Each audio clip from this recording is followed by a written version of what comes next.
नमस्कार, आप देख रहे हैं महाराष्ट्र फाइल्स। आपके साथ मैं हूं परवीन शेख। आपको बताएंगे क्यों महाराष्ट्र के मदरसों पर पड़े छापे, करोड़ों की जमीन के घोटाले का क्या है सच, देवेंद्र फडणवीस ने राहुल गांधी पर क्या कहा। इसके अलावा जानेंगे कौन किसे दे रहा है चुनौती, कौन किसकी बढ़ा रहा है टेंशन। साथ ही आपको इन सभी खबरों से कराएंगे रूबरू। लेकिन तमाम बड़ी खबरों में आगे बढ़ने से पहले एक नजर डालते हैं महाराष्ट्र की टॉप हेडलाइंस पर। महाराष्ट्र के मौलाना गैंग में मचा हड़कंप। अल्पसंख्यक आयोग अध्यक्ष प्यारे खान ने मदरसों की जांच के दिए आदेश, दनादन हो रही है छापेमारी। सीएम देवेंद्र फडणवीस ने किया देश भर में एसआईआर का समर्थन, राहुल गांधी को दिया मुंहतोड़ जवाब, कांग्रेस की बड़ी टेंशन। 1 नवंबर को ईसी के खिलाफ विपक्ष का हल्ला बोल, मार्च से पहले शरद पवार से मिले संजय राउत। बीएमसी चुनाव में बीजेपी और एकनाथ शिंदे हुए एकजुट, 50 सीटों पर होगी फ्रेंडली फाइट, ठाकरे मनसे की बड़ी चुनौतियां। मुंबई में बीजेपी ऑफिस की जमीन पर विवाद, संजय राउत ने अमित शाह को लिखा खत, डील पर उठे सवाल। खबरों में सबसे पहले बात मदरसों पर छापेमारी की। यूपी के मुरादाबाद में एक मदरसे ने छात्राओं से वर्जिनिटी सर्टिफिकेट मांगा है, जिसका असर महाराष्ट्र के मदरसों में भी दिखाई दे रहा है। इससे मौलाना गैंग में भी हड़कंप मचा है। महाराष्ट्र राज्य अल्पसंख्यक आयोग के अध्यक्ष प्यारे खान ने इस मामले को गंभीरता से लेते हुए राज्य के सभी जिलों में अल्पसंख्यक शिक्षण संस्थानों और मदरसों की जांच के आदेश दिए हैं, जिसको लेकर मदरसों पर छापेमारी की जा रही है, दस्तावेज जब्त किए जा रहे हैं, कागजों की जांच की जा रही है। जिस मदरसे में कागज सही नहीं है उनके खिलाफ एक्शन लिया जा रहा है। अब तक कई मदरसों पर ताला लगाने की तैयारी की जा चुकी है। प्यारे खान ने कहा, मैंने उत्तर प्रदेश के मुरादाबाद की घटना देखी है जो बेहद शर्मनाक है। इसके बाद मैंने महाराष्ट्र के सभी जिला कलेक्टरों को पत्र भेजा है। इसमें निर्देश दिया गया है कि हर जिले में एक विशेष टीम गठित की जाए जो सभी अल्पसंख्यक स्कूलों और मदरसों का दौरा करे। मुरादाबाद मदरसे की घटना की जांच दल में बाल कल्याण विभाग के अधिक से अधिक अधिकारियों को शामिल किया जाएगा, ताकि बच्चों से बातचीत करके उनकी स्थिति को समझा जा सके। हम चाहते हैं कि बच्चों से काउंसलिंग के माध्यम से जाना जाए कि कहीं ऐसा कोई मामला महाराष्ट्र में भी तो नहीं हो रहा है। अल्पसंख्यक आयोग प्रमुख प्यारे खान ने कहा कि अगर जांच में किसी संस्था या व्यक्ति के खिलाफ कोई भी ऐसा मामला सामने आता है तो उनके खिलाफ सख्त कार्रवाई की जाएगी। जो भी संस्था या व्यक्ति इस तरह की शर्मनाक हरकत में शामिल पाया जाएगा उसे किसी भी कीमत पर बख्शा नहीं जाएगा। हम सीधे उन संस्थानों के संचालकों को जेल भेजेंगे।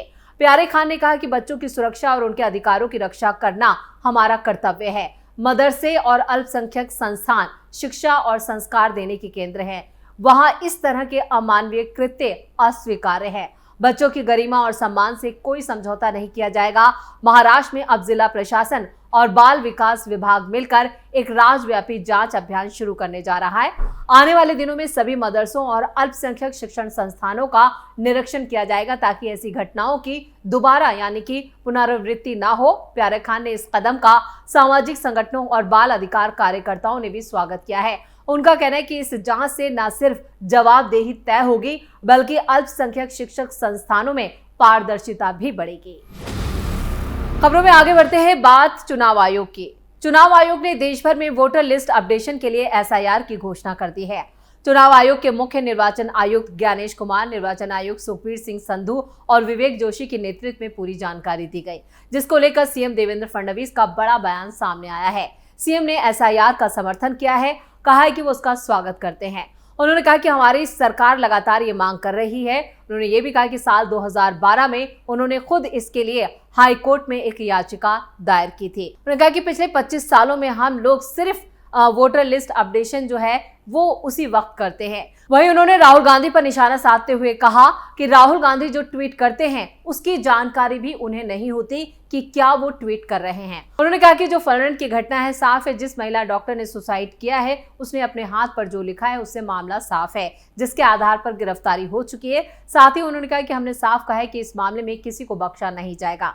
इसके साथ ही राहुल गांधी और उनकी पार्टी के लोग ऐसे संवेदनशील मामलों में भी अपनी राजनीतिक रोटियां सेकना नहीं भूलते। ये बेहद दुख की बात है। साथ ही साथ उन्होंने कहा है कि पूरा विपक्ष जो एसआईआर प्रक्रिया का विरोध कर रहा था उसे जोरदार झटका लगा है।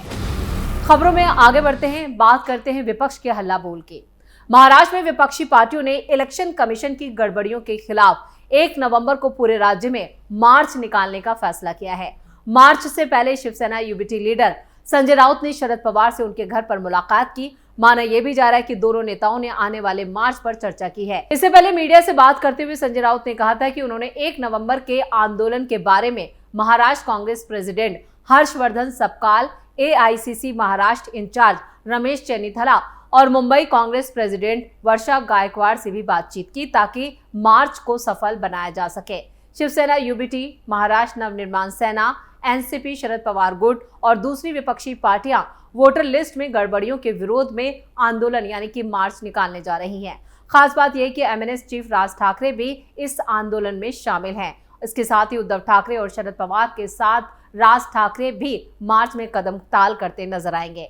महाराष्ट्र में विपक्षी पार्टियां वोटर लिस्ट और इलेक्शन कमीशन में गड़बड़ियों को लेकर लगातार सवाल उठा रही हैं। विपक्ष इलेक्शन कमीशन और बीजेपी के बीच मिलीभगत का आरोप लगा रहा है, इसलिए विपक्षी पार्टियों ने इलेक्शन कमीशन की गड़बड़ियों के खिलाफ 1 नवंबर को पूरे राज्य में विशेष विरोध प्रदर्शन करने का फैसला किया है। इस मार्च में ठाकरे ब्रदर्स उद्धव ठाकरे और राज ठाकरे दोनों एक साथ दिखेंगे।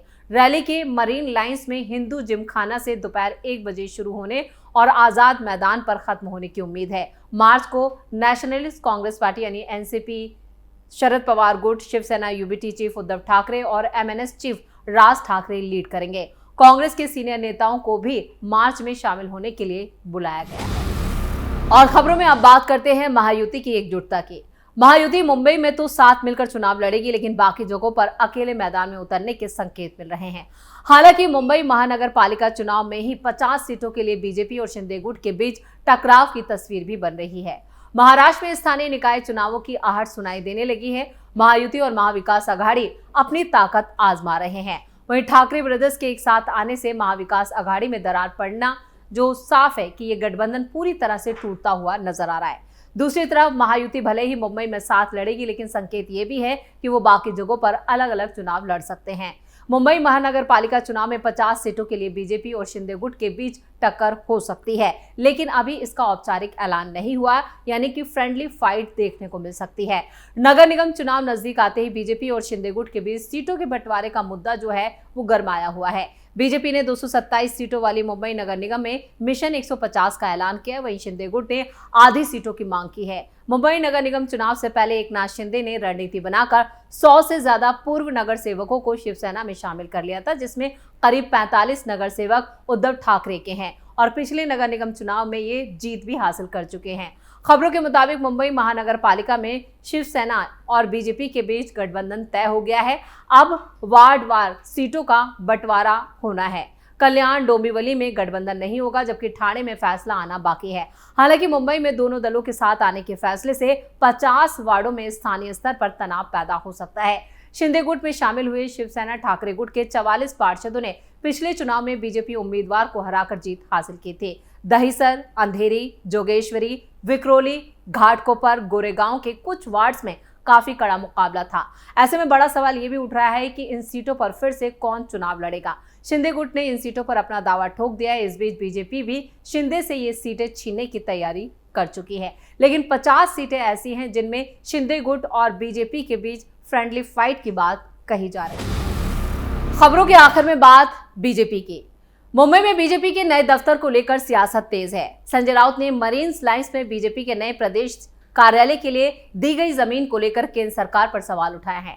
गृह मंत्री अमित शाह को एक खत संजय राउत ने लिखा और दावा किया कि ये मूल रूप से नगर निगम और मनुष्यालय कॉलोनी की जमीन थी, जिसका ट्रांसफर महज 24 दिनों में रातों रात पूरा कर लिया गया।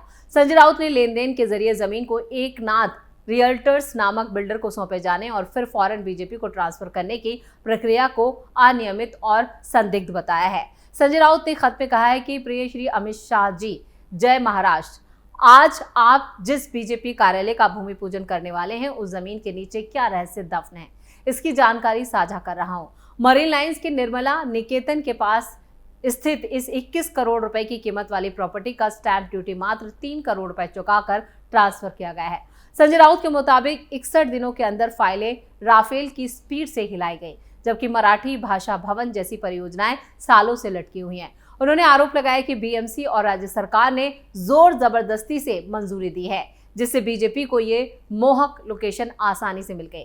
संजय राउत ने उद्घाटन के मौके पर अमित शाह से सफाई मांगते हुए लिखा है कि अगर कानून की रक्षा करने वाले ही कानून तोड़ेंगे तो आम लोग किस पर भरोसा करेंगे। उन्होंने बीजेपी को विशेष लाभ मिलने पर सवाल उठाया। यही नहीं, खत में संजय राउत ने डिप्टी सीएम एकनाथ शिंदे और दूसरे अधिकारियों पर भी उंगली उठाई है जो पिछले लैंड घोटालों से जुड़े हैं।